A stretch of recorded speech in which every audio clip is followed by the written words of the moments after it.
नमस्ते साथियों, जी news portal के पॉडकास्ट दिव्य संवाद में आपका एक बार फिर से बहुत बहुत स्वागत है। साथियों, हमारे ऋषि मुनियों ने वेद, पुराण, धर्मशास्त्र, भारतीय संस्कृति, हमारे रीति रिवाज, हमारी मान्यताएं हैं, व्रत और त्यौहार, इनमें जो बातें बताई हैं, क्या वो अंधविश्वास है या आडंबर या इनका कोई वैज्ञानिक धरातल है?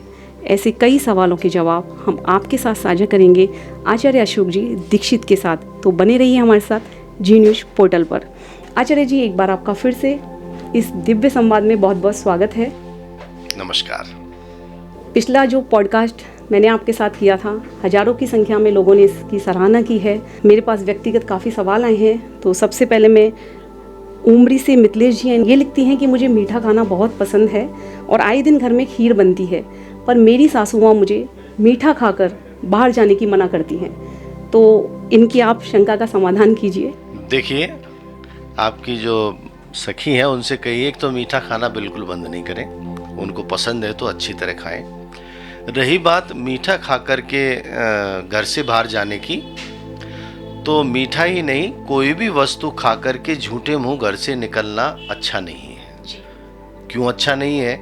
कोई कहते हैं कोई अशुभ हवा लग जाएगी, क्या हो जाएगा, कोई टोक लग जाएगी, पर इसका सबसे पहला कारण तो ये है कि आपके स्वास्थ्य के लिए अच्छा नहीं है।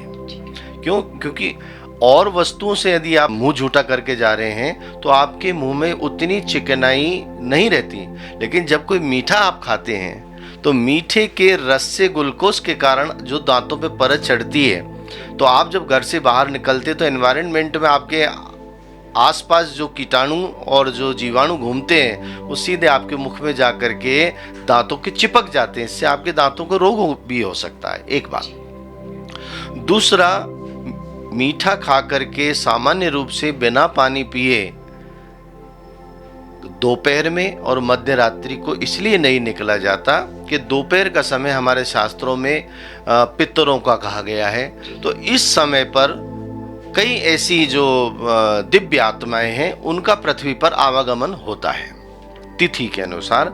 इसी तरह मध्य रात्रि में कई जो अप्रत्यक्ष जो आत्माएं हैं, जो जिन्हें हम ऊर्जा विज्ञान की भाषा में कह सकते हैं, वो प्रोड्यूस होती हैं और विशेष रूप से किसी चौराहे पर, किसी कुएं पर, किसी वृक्ष के नीचे जो एक अकेला वृक्ष है, किसी पहाड़ पर या बीच मार्ग पर कभी भी अकेले झूठा मुंह नहीं जाना चाहिए। इससे आपका स्वास्थ्य बिगड़ सकता है। जी आचार्य जी, बहुत सुंदर।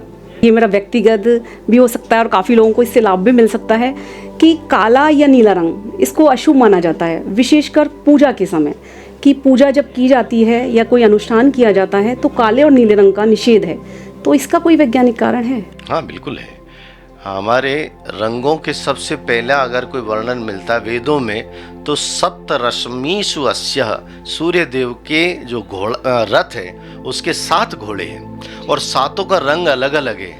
इसलिए 7 रंग के घोड़ों से युक्त रथ पर बैठकर सूर्य नारायण पृथ्वी की परिक्रमा लगाते हैं। और इन रथों को हमारे पुराणों में कहा गया है रथ है, लेकिन आज का विज्ञान इनको इंद्रधनुष की तरह मानता है कि सूर्य के प्रकाश में कोई दिखाई नहीं देता, पर न्यूटन ने भी बाद में सिद्ध किया। लेकिन सूर्य के रंग में 7 रंग, सूर्य प्रकाश में इंद्रधनुष जब बनता है वर्षा ऋतु में, तो हम देख पाते हैं 7 रंग हैं। तो हर रंग की एक प्रभाव उत्पन्न करने की क्षमता होती है। जैसे कभी भी आपने मेडिकल का रेड क्रॉस ग्रीन कलर में देखा? येलो कलर में देखा? केवल रेड होता है। क्यों? क्योंकि उसकी डेंसिटी बहुत अधिक है। बहुत दूर से बहुत लंबे समय तक व्यक्ति देख पाता है और बहुत दूर से देख पाता है। जबकि उसी मेडिकल में अंदर आप जाएंगे तो पर्दे सारे ग्रीन कलर के मिलेंगे, जो पीसफुल। यानी हर रंग चिकित्सा में जब हम बात करते हैं, चाहे वो रत्न की या किसकी, तो ऐसे में रंग का अपना एक पॉजिटिविटी और नेगेटिविटी होती है। इसी प्रकार काला रंग और नीला रंग जो है उसकी जो प्रभाव उत्पन्न करने की क्षमता है वह आवेश उत्पन्न करती है, आकांक्षा उत्पन्न करती है, महत्वाकांक्षा उत्पन्न करती है, ग्रेसफुल अपना अहंकार उत्पन्न करती है। जबकि पूजा पाठ में सौम्यता होनी चाहिए, सरलता होनी चाहिए, सादगी होनी चाहिए, और परम शांति के साथ हम जो काम कर रहे हैं उसमें मन का एकाग्र होना बहुत जरूरी है। इसलिए काला और नीला रंग मन की एकाग्रता को सीधा सीधा प्रभावित करता है, इसलिए इनकी वर्जना है। साथ ही इनको तामसिक रंग भी कहते हैं, या आसुरी प्रवृत्ति के लोगों को यही रंग पसंद है, इसलिए हम उनको त्याग करते हैं। जी आचार्य जी, बहुत अच्छी जानकारी दी आपने। और मेरा काम महिलाओं से संबंधित ही है कि हिंदू संस्कृति है या कोई भी, उसमें मांग भरती है महिलाएं विवाह के बाद, तो मांग क्यों भरी जाती है?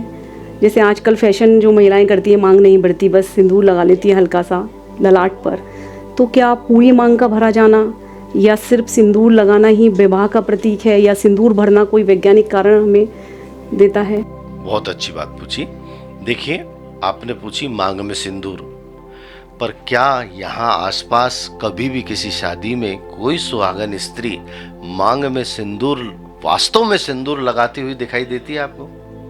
या तो आर्टिफिशियल केमिकल से बना हुआ लाल रंग पोत लेती हैं, या हद से हद सूखा कुमकुम जो किसी अरारोट जैसे पाउडर से बना हुआ होता है, हल्दी से भी रोली लगाए तो भी बात अच्छी होती है, लेकिन सामान्य लाल रंग।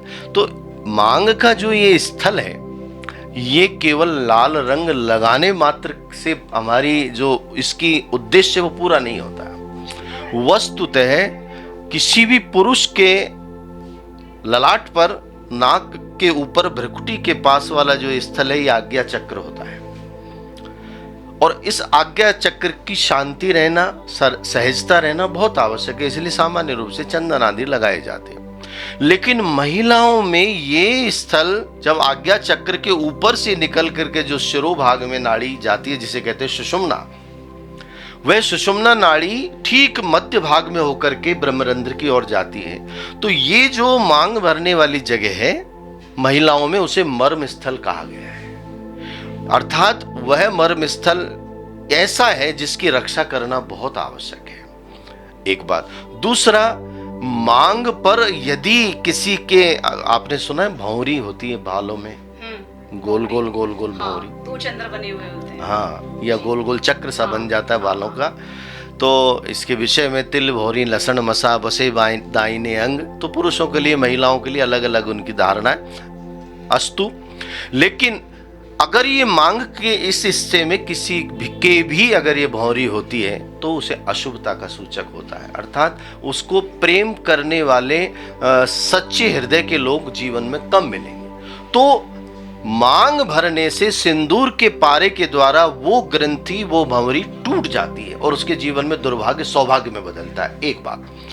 दूसरा, महिलाओं को आज भी कामकाजी महिला हो चाहे गृहस्थ की महिलाएं, उनको काम बहुत रहता है, घरेलू काम भी रहते हैं, बाहरी काम भी रहते हैं, और बच्चों का भी, जो कि सबसे बड़ा काम होता है। ऐसे में उनको रोज सिर स्नान करने की आज्ञा नहीं मिल पाती, समय नहीं मिलता, और इसके पीछे कई सारे नियम भी गढ़े गए हैं। तो ऐसे में जब आप बालों की रोज सफाई नहीं कर रहे हैं तो बालों में जूं आदि कीटाणु पड़ने का भी डर रहता है। ऐसे में यदि वास्तव में ओरिजिनल सिंदूर मांग में है तो वह कभी भी उस महिला के सिर में कीटाणु या जूं आदि नहीं पड़ेंगी, क्योंकि उसमें पारा होता है और वो पारा आपके सिर की पूरी तरह रक्षा करता है। तो सिंदूर ही लगाना चाहिए।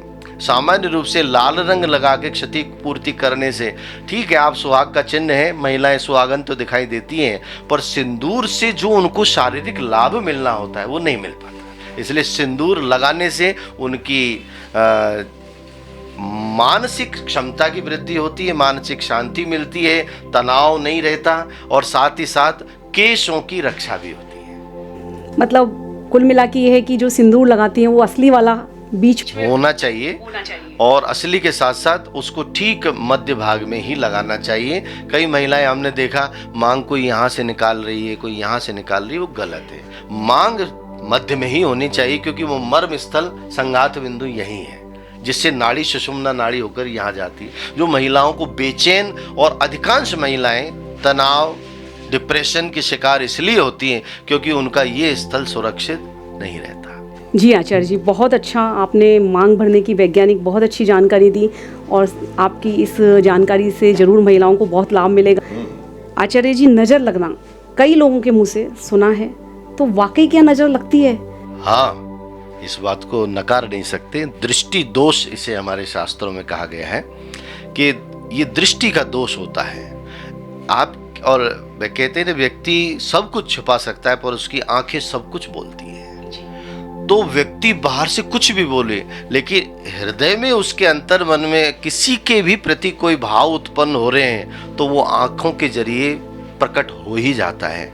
हम किसी के लिए अच्छी फीलिंग्स ला रहे हैं, किसी के लिए नेगेटिव आ रही है, या किसी के प्रति अगर अत्यधिक ईर्ष्याग्रस्त या मोहग्रस्त होकर के यदि हम किसी को देख लेते हैं तो सामने वाले पर नजर का प्रभाव लग जाता है, अर्थात दृष्टि दोष हो जाता है। अब इसका लोग वाग कहेंगे कि ये सब फुहड़ता है। इसका साइंटिफिकली कोई भी महिला, हमारे जो दर्शक हैं देखने वाले, इसको चेक कर सकती हैं। घर में जब अचार बनाया जाता है तो रजोधर्म से युक्त किसी भी महिला की दृष्टि उस पर नहीं आने देते। What is this? अगर नजरों में दोष नहीं होता तो वो अचार खराब नहीं होता, पर खराब हो जाते हैं। इसी प्रकार कोई सुंदर बच्चा है, कोई सुंदर स्त्री है, कोई बहुत सुंदर से सज रहा है, उसको यदि किसी ने देखा और दृष्टि दोष हो गया तो उस पर उसकी तबीयत खराब होने का या उसके स्वास्थ्य में बाधा आने का प्रॉब्लम होती है। इसके लिए अनावश्यक रूप से छोटे बच्चों को ज़्यादा लगती है तो वो रोने लगते हैं, चिल्लाने लगते हैं। ऐसे में माताओं को, बड़ी बूढ़ी महिलाओं को नज़र उतारने के कई सारे फॉर्मूले घरेलू पता होते हैं, उतार देनी चाहिए। कहीं किसी मंदिर में किसी शुद्ध जगह पर झाड़ा भी लगाना चाहिए। झाड़ा लगाना फुहड़ता नहीं है। आज विज्ञान के इस युग में जिसे रेकी पद्धति कहते हैं, वास्तव में हमारे भारत देश की प्राचीन संस्कृति में ये झाड़े के रूप में रेकी विद्यमान है और आज भी काम कर रही है। इसलिए नजर का दोष लगता ही है। इसलिए महिलाएं अक्सर पूरा श्रृंगार करती है, पर अभी बात पूछी आपने कि काला रंग अशुभ होता है, पर किसी भी सुहागन महिला की श्रृंगार पेटी बिना काजल के हो सकती है? नहीं। काजल के बिना श्रृंगार दानी अधूरी होती है। तो काला रंग जहां तामसिकता का प्रतीक है, उधर काजल पूर्णता का प्रतीक है। क्यों? क्योंकि महिलाएं पूरा 16 श्रृंगार कर ले पर अगर आंखों में काजल नहीं लगाए तो वो श्रृंगार सूना माना जाता है। और वो काजल इसलिए लगाया जाता है कि किसी की दृष्टि का दोष उसकी आंखों पर नहीं आए। बिल्कुल, बहुत सुंदर आचार्य जी, आपने बहुत हमारे वेद, शास्त्र, धर्म, संस्कृति का जो सवालों का खंडन और मंडन किया है वो वाकई बहुत अच्छा है। और मैं आपसे इस चर्चा को यहीं विराम चाहती हूँ। फिर मिलेंगे, तब तक के लिए नमस्कार।